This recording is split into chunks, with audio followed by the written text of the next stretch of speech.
दोस्तों नमस्कार। दूर की चीज़ें हमें आकर्षित करती हैं, धुंधली होती हैं, लेकिन फिर भी हमें अपनी ओर खींचती हैं। यह नैसर्गिक है, स्वाभाविक है।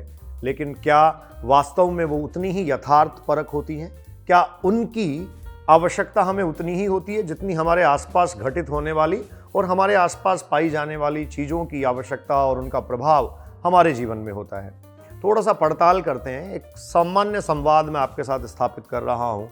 कई बार हम बैठे होते हैं, कई बार हम आपस में जब बातचीत कर रहे होते हैं, अपने दोस्तों के साथ और परिवार के साथ जब अपने अनुभव साझा कर रहे होते हैं, बांट रहे होते हैं, तो हमें वहाँ सब चीज़ें सुखद प्रतीत जरूर होती हैं, लेकिन कहीं दूर की चीज़ें हमें बहुत ज़्यादा अपनी ओर खींचती हैं।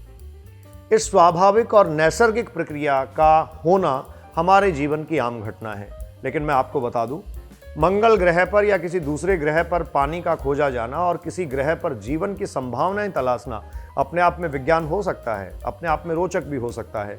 लेकिन आपके आसपास, अपने आंगन और अपने किसी घर के अहाते की सूखी जमीन पर जब बारिश की बूंदें गिरती हो, तब वहाँ किसी बीज का प्रस्फुटित होना और प्रस्फुटित होकर लगातार उसको एक पेड़ बनते हुए देखना, उसको एक वृक्ष के रूप में, एक पौधे के रूप में स्थापित होते हुए देखना, मुझे लगता है कहीं ज़्यादा रोमांचक और अद्भुत है।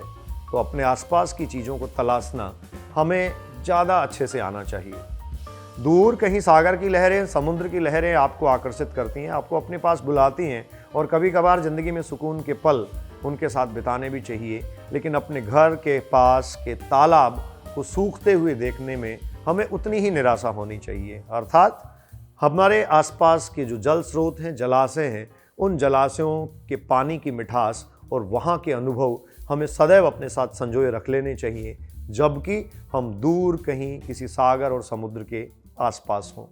समुद्र कभी आपकी प्यास नहीं बुझा सकता, तालाब आपकी प्यास बुझाता है। आपका कुआं जो आपके पास है वो ही सदैव आपकी इच्छा पूर्ति कर सकता है। अपने आसपास की संभावनाओं को और अधिक विस्तार देने के लिए हमें हमारी वस्तु स्थिति से भी अपने आप को अवगत करवा लेना चाहिए, क्योंकि कई बार ये होता है कि हम जो है वो अज्ञानता और असमंजस की स्थिति में पड़ते हुए उन चीज़ों को जज नहीं कर पाते जो हमारे लिए वास्तव में सही होती हैं। तो हमारे लिए जो चीज़ें वास्तव में सही हैं, उन चीज़ों को जज करने के लिए हमें क्या करना चाहिए?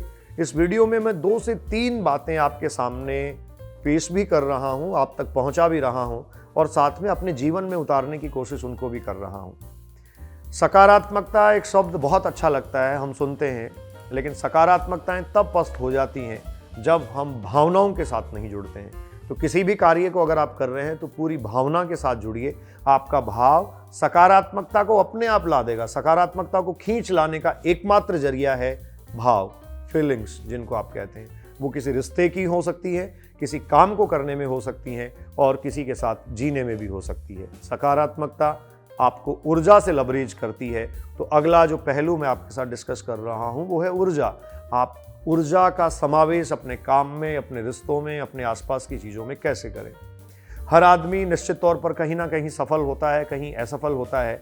उसकी सफलता और असफलता के पीछे कई सारी ऐसी चीज़ें छुपी हुई होती हैं जिन चीज़ों को वो अज्ञानता में और अनुभव की कमी में खो देता है या निकाल नहीं पाता है।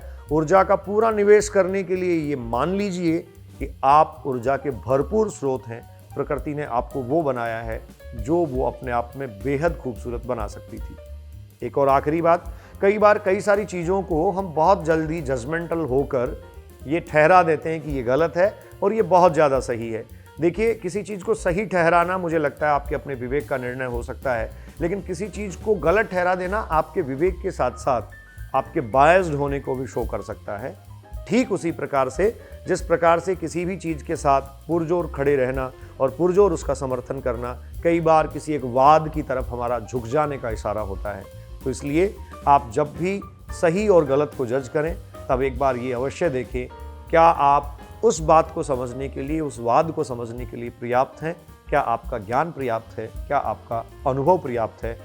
इसी तरीके से सकारात्मकता, ऊर्जा, अनुभव, ये सब अपने जीवन में लाने के लिए और जीवन में अच्छी बातों का समावेश करने के लिए हम लगातार मिलते रहेंगे, जुड़े रहेंगे। मेरा प्रयास रहेगा आप तक सदैव ऊर्जित और ऊर्जा से परिपूरित बातें पहुंचाता रहूं। मैं बलडोदिया अभिव्यक्ति के माध्यम से आपसे मुखातिब हो रहा था। बहुत बहुत धन्यवाद। नमस्कार।